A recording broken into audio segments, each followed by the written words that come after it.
Okay, Farm Cunningham update. It is middle of July as I record this, and we are still playing baseball, which is kind of the premise for the rest of this update because the season ended in May, regular season. Come on, girl. And both Merritt and Gage made the All-Stars team, which is fun and exciting. And then they both went on to win the district tournament. Merritt's team was first place of the district tournament. Gage's team was second place. They lost one game of the district tournament. And that's not true. They lost to one team. They lost to them twice. So they were runner-up of the district tournament, but two teams go from the district tournament onto the state tournament to compete for state championship. Gage has been to the state tournament before. Merritt has never made it that far. So they both did, which was exciting. Gage went on to be undefeated and win the state tournament. Never have I ever. Merritt went on to make it all the way to the semifinals of the state tournament before he was eliminated, which is actually great because the next step after your state champion is, and this is with Dixie Youth, so it's not Little League, it's a different league. So there's like Cal Ripken, Little League, Dixie, there's another one, Babe Ruth. These are all separate leagues. So after the state tournament, you go on to the World Series, and only one team advances. Obviously that'll be Gage, and that is in South Carolina in 2 weeks from now as I'm recording this, which is crazy. Once in a lifetime experience. Super excited for him. If Merritt would have won state, he would have also gone to the World Series. That would have been in Louisiana the same week. So we're very glad actually in the end that only one child is doing that so we can just go together as one family. Needless to say, we're still practicing every day because Gage is still playing baseball mid-July. Merritt just stopped this past weekend. And we've been doing fundraising to go to the World Series, car washes, bake sales, raffles, going around to businesses and asking for sponsors, like all the things. I say all that to say the farm has fallen into second fiddle. The week of our 4th of July party, my family was here. I had 9 family members staying in my house for 10 days. And that was helpful because they made a lot of food for our 4th of July party that we always have, and that was really great, and mowed and all the things. But I was in Crossville with my son, Gage, playing the state tournament. So I spent 2 days up there in a hotel with him while my family was here. Neither Tom or I were actually at the championship game of the state tournament because we both were here hosting the 4th of July party, to which Gage showed up at the very end with his team, where we began fundraising at the party because we were like, well, here we go. So my greenhouse, I just went into my greenhouse today. My kids have been watering it every day. I've not gone in there. It was chaos. There was a lot of weeds growing that hadn't been picked in their infancy, a lot of grass growing in the containers. Several plants, and this is my bad, had been burned by the fertilizer that I put in because we struggle with end rot in our peppers and our tomatoes. And so I put a specific fertilizer in, and I was rushed, and I think I put too much because like one tomato plant just died. But like 5 or 6 or 7 or 8 pepper plants died from that fertilizer, like got burned up and died and shriveled up. We're still having a little bit of rot, but it seems to have improved. So in the other plants, I guess this is why you plant way more than you need, because that's what happens. And so that was a little bit of a bummer to be like, you put so much work in to grow these things and then they don't. And then in our garden plot where we planted some melons and some zucchini and some other things, only the zucchini survived. Everything else has dried up and died because in the random, this is like the first June, July that we've had almost no rain. Sometimes it gets dry in late August and September, even into October. Sometimes we'll have a little like longer spells, 10 or 12 days where there's no rain. But Tennessee is actually borderline rainforest level of rain. We get so much all year long, all the time, that we never have to worry about. Occasionally, I will have to worry about watering some plants outside, But we just haven't had hardly any rain, and there's like a little bit of thunder in the distance, and it's a little bit like overcast right now. So I'm like, I know it's raining in Etheridge, which is nearby. So I'm like, please Lord, bring some rain. Our grass is not growing. We haven't mowed our grass in like almost 2.5 weeks now, which is absurd in summer. It becomes unreasonable to go more than 7 days. Like, it's so gross, 7 days after you mow it in the summer months. And it is just not growing, which means our pastures aren't growing, which is an issue for cows. All of my pumpkins I planted in a different garden patch have all dried up. They're just dead and dried up. I saved like 2 of them today as I went out there and tried to save the pumpkin plants. I don't know, maybe I can plant some more. It's July, I don't need pumpkins till October. We'll see.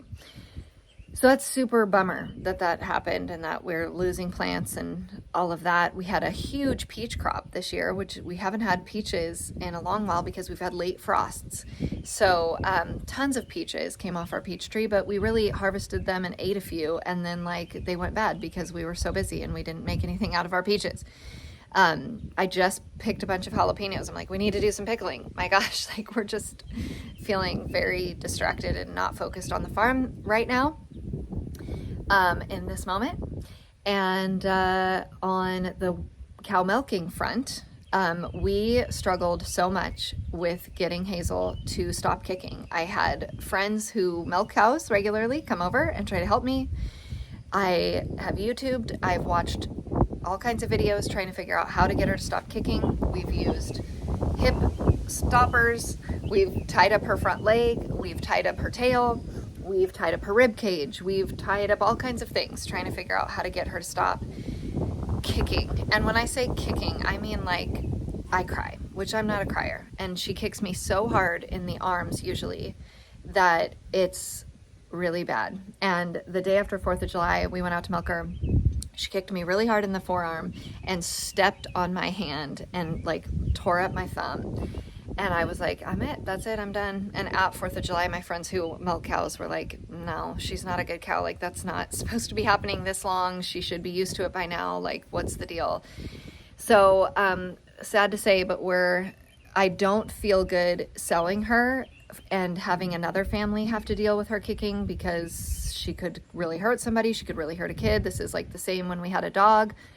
We actually fostered a dog that ended up biting Tom really aggressively, and like shelters wouldn't take him because he was a biter. He couldn't be rehomed.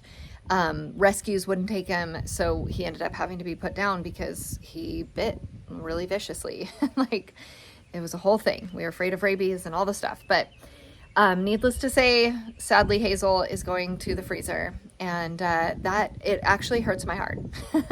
It actually hurts my heart that's the situation, because we did raise Hazel from a calf, and I mean, we've raised all of our cows here on the farm from calves, pretty much. You know, so many cows have been raised here and then end up as our food. That's the whole point of having a farm, and the whole point of what we're doing here. And our hogs are about to go into the freezer that we raised, which we got them in March. It's only July. They're huge. So we're a little bit ahead of schedule. We weren't planning on processing them until October. So we're getting a lot of animals off the farm here shortly, which is kind of crazy. And yes, it is bittersweet and sad that Hazel is gonna go that direction a little bit earlier than planned, but all cows end up in that direction, right?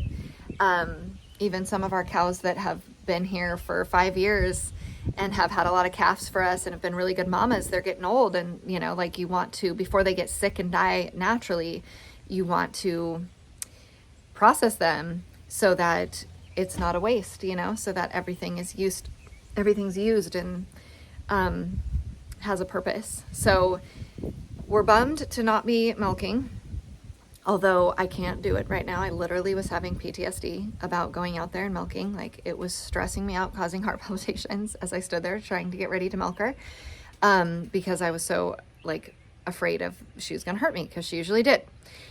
So that is the status of our milking. It's hard to say. I feel like we learned a lot. I don't want to say we failed at that endeavor, because that's not the end of milking for us. We have another cow, Honey, and she is hopefully bred and hopefully due in September or October. So we're going to give it a go again in the fall when she has her baby and see how that goes. I think what we want to do is take the money from processing these animals that we're going to process and get a cow that has been milked, does not need to be trained, because that is worth the money. You know, we bought a cheap calf and raised her up and tried to train her ourselves, but we don't really know, other than my friends who are like, this is not normal and a cow shouldn't be doing that. We don't really have the experience to be doing that. And at this point, and so we are hoping to spend more money and buy a dairy cow that has been milked, is trained, she's used to it, she's had multiple calves. Those are pricey, like $4,000 or $5,000. $4,000 is pretty typical. And now I understand why people pay that and why they're worth that, because it is not easy. Even honey we bought for $1,500 as a bred first calf heifer.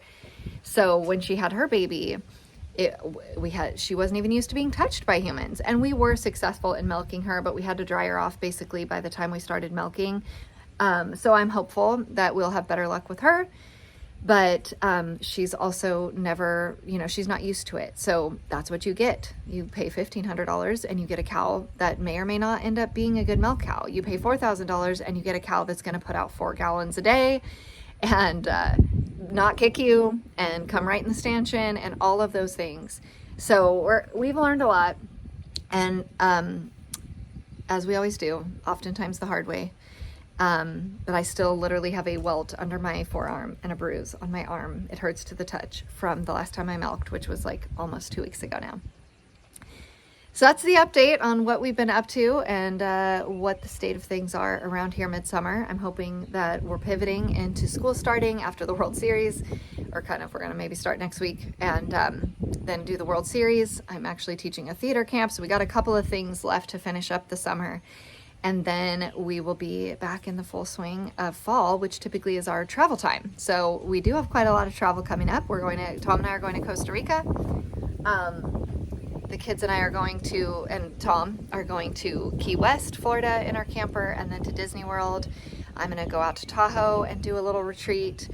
So we've got a lot coming up in the fall that we typically do. And we've got to get back in the swing of school and being on the farm more. So hopefully our fall will be a little bit more successful than our summer growing. We'll see. So stick around.